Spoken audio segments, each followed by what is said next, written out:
કેન્દ્ર સરકારે ગરીબી રેખા નીચે જીવતા લોકો અને મધ્યમ વર્ગના ફેરિયા માટે ખાસ ચિંતા કરી છે। પીએમ મોદી દ્વારા આજથી યોજનાનો શુભારંભ કરવામાં આવતા ધાનેરા નગરપાલિકા દ્વારા પીએમ સ્વનિધિ યોજના હેઠળ આજરોજ લાભાર્થીને ચેક વિતરણ કરવામાં આવ્યું। ધાનેરા નગરમાં મધ્યમ વર્ગના ફેરિયાઓએ ઓનલાઈન દ્વારા 590 જેટલી અરજીઓ કરવામાં આવી હતી। તે પૈકી આજરોજ પાલિકા કચેરીમાં 15 જેટલા લાભાર્થીઓને ચેક વિતરણ કરવામાં આવ્યું હતું। માન સન્માન અને સ્વાભિમાન જળવાય અને નાના ફેરિયાને ધંધા માટે ક્યાંય હાથ લંબાવવો ન પડે તે માટે પીએમ મોદીએ ખાસ ચિંતા કરી છે, યોજના અમલમાં મૂકી છે।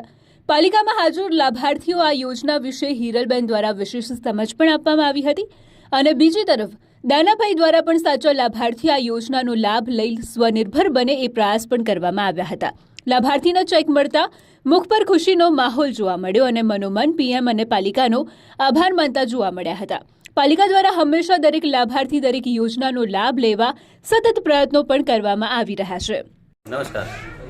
આજે માનનીય વડાપ્રધાન શ્રીના અધ્યક્ષસ્થાને કેરળ ખાતે તિરુવનંતપુરમ ખાતે યોજાનાર પ્રધાનમંત્રી સ્વનિધિ યોજના હેઠળ જે કાર્યક્રમ રાખેલો હતો તે ધાનેરા નગરપાલિકામાં લાઈવ પ્રસારણ નિહાળે આપણી ધાનેરા નગરપાલિકા શહેરી વિસ્તારમાં વસતા શહેરી ફેરિયાઓ તેઓને અંદાજે આજે 15થી વધુ લાભાર્થીઓને 15,000, 25,000, 50,000ની એમાઉન્ટમાં આપણે ચેકના વિતરણ કરેલ છે અને ટોટલ 590 શહેરી ફેરિયાઓને અલગ અલગ સ્ટેજ વાઇઝ લોનની ચૂકવણી કરવામાં આવેલ છે અને હજુ પણ ધાનેરા શહેરની અંદર વસતા ફેરિયાઓને 15,000, 25,000, 50,000ની મર્યાદામાં લોનની જરૂરત હોય તો આપણે એના માટે પ્રચાર કરી એમને લોન આપવામાં આવી રહી છે।